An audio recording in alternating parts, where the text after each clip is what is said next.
থেকে উঠে এত সুন্দর ওয়েদারটা দেখলে মনটা মানে আনন্দের চোটে খুশি হয়ে যায়। সো 100 ডে করার পর একটু ইয়ে এই তো মধ্যমগ্রাম, আরে তো আমার বাড়ির সামনে, এখানে কি করে বেল্ট পরবো আমি? রোডে উঠলে না বেল্ট পরবো, এত তো আমি সবে মধ্যমগ্রামে মানে সবে গাড়িতে উঠলাম আমাদের ব্রিজের সামনে। এখানে যদি মানুষে কমেন্ট করে তাহলে মানুষের বাড়ি থেকে দোকানে গেলেও তাহলে হেলমেট পরে যাওয়া উচিত, সেটা তো যায় না মানুষের। বাট অ্যাকচুয়ালি ডেলি ব্লগে 100 ডে হওয়ার পরে একটু রেস্ট নিয়েছিলাম, আবার শুরু হয়ে গেছে ডেলি ব্লগ। রেকর্ড হচ্ছে তো? হ্যাঁ রেকর্ড হচ্ছে। তো আজকে আমরা যাচ্ছি হচ্ছে শ্যামনগরে একটা শ্যুটের জন্য। এখন জল লাগে তুলতে হবে ঘুম থেকে, তারপরে ঘুম থেকে উঠে গেছে 11:36 হয়। চলো এই যে মধ্যমগ্রাম ব্রিজের সামনে, এখানে যদি আমাকে হেলমেট পরতে হয় তাহলে কিছু বলার মানে সরি সিট বেল্ট পরতে হবে। চলো ভাই আমরা বেরিয়ে গেছি শ্যামনগরের জন্য, আর শ্যামনগরে দারুণ একটা রেস্টুরেন্টে শ্যুট আছে আজকে, সেই কারণের জন্য তো যেতে থাকি। এসছি একটা শ্যামনগরের দারুণ রেস্টুরেন্টে, আর সবাই মিলে বসে আড্ডা মারছি। দারুণ একটা খুব সুন্দর রেস্টুরেন্টটা, এই হচ্ছে রেস্টুরেন্টটা, খুব সুন্দর।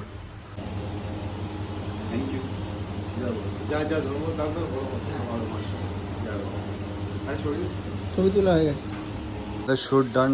আর কত সুন্দর গিফট করেছে আমাদের সিমরান্স থেকে দাদা, সত্যি বড় মার একটা ছবি, ওখানে গিফট এখানে গিফট, বেশ দারুণ। আজকের লাইফস্টাইল ব্লগটা কেমন হচ্ছে প্লিজ কমেন্ট বক্সে জানাও। আর আজকের লাইফস্টাইল ব্লগটা আমার কীরকম হবে আমি নিজেও জানি না। এরপরে তো যেখানে আজকে ভিডিও করতে গেছিলাম সেখান থেকে একটা গিফট দিয়েছে, কত সুন্দর। গিফটটা আনবক্সিং করা যাক, চলো। বাহ, একটা সুন্দর গিফট দিয়েছে, একটা ব্যাগ আছে। বাহ নাইস।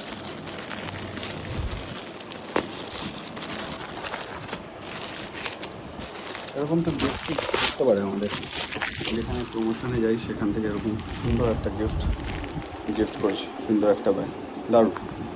তোর দেখতে হবে, তোরও দেখতে হবে। হ্যাঁ দেখে নে ঠিক করে দেখে নে।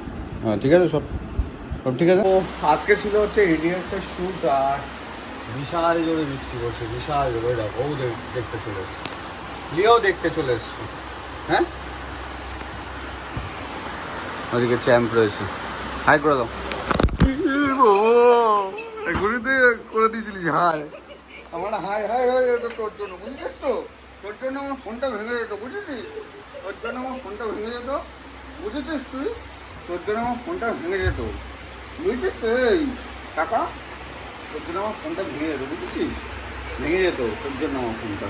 ওফ, অ্যাকচুয়ালি ব্যাপারটা হচ্ছে যে ল্যাথকর ফুডির জন্য শ্যুট করছিলাম। এই দেখো এখানে চিকেন কাটলেট, ওখানে আরও খাবার। এটা আমার বেডরুমে শ্যুট করছি, এরপর স্টুডিওটা চালু হলে স্টুডিওটা পুরো ঘেমে জল করে দিচ্ছি। এসিটা জাস্ট কালকে লাগিয়েছি, বাট চালাইনি, বিল উঠবে বলে।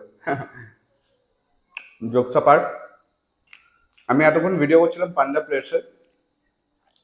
প্লেটস বলে একটা ক্লাউড কিচেন আছে, সেখান থেকে তোমরা অর্ডার দিতে পারো। দারুণ দারুণ খাবার বানায় ভাই, সিরিয়াসলি, আর কম দামে। একটা ক্লাউড কিচেন, আমার তো হেভি লেগেছে ভাই, আমাকেও হেভি লাগছে তাই না দেখতে। এরকম আমি চিকেন কাটলেট খাচ্ছি, তোমরা খাবে? তারপরে এরকম চিকেন উইংস চিকেন উইংস। বেশ দারুণ লাগলো আজকের ব্লগটা করতে, মজা ছিল। ঘেমে গেছি। একটা ব্লগ শ্যুট করতে কতটা কষ্ট হয় সেটা একমাত্র অ্যাজ আ ব্লগার হিসেবে সেই জানে। অবস্থাটা দেখো, ঘেমে বাড়িতে শ্যুট করছি, আর ইনডোরে শ্যুট করতে আউটডোরে শ্যুট করতে দুটো শ্যুট করতে কষ্ট হয়। তোমাদের মাঝখানে একটু ভালো ভালো ভিডিও আনার চেষ্টা করছি, তোমরা সাপোর্ট করো। ল্যাথকো ফ্রি লাইফস্টাইলটা যারা ফলো করে দিও please request, humble request, follow করে দিও। দেখা হচ্ছে কালকে ল্যাথকো ফ্রি লাইফস্টাইলে। টাটা। বিহাইন্ড দ্য সিন এইভাবে শ্যুট করতে হয়। ঘেমে গেছি, লিটারালি ঘেমে গেছি, তাও তো তোমাদের মাঝখানে ভালো ভিডিও দেওয়ার চেষ্টা করছি। প্লিজ সাবস্ক্রাইব করো, সাপোর্ট করো প্লিজ।